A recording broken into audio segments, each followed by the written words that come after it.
بسم اللہ الرحمن الرحیم۔ السلام علیکم۔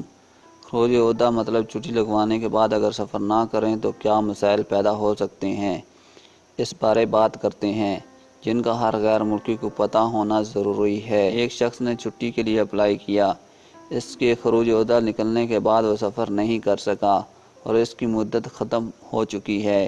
اس نے اب تنازل کروانا چاہا تو ممکن نہیں ہو سکا، بلکہ جوازات نے اعتراض لگا دیا ہے کہ آپ کا خروج عہدہ لگا ہوا ہے۔ جوازات کے قانون کے مطابق چھٹی لگوانے کے بعد مقررہ مدت کے دوران ملک سے باہر جانا ایک بار ضروری ہے۔ اگر چھٹی لگوانے کے بعد نہ جانا چاہیں تو اس خروج عہدہ کو کینسل کروانا ضروری ہے۔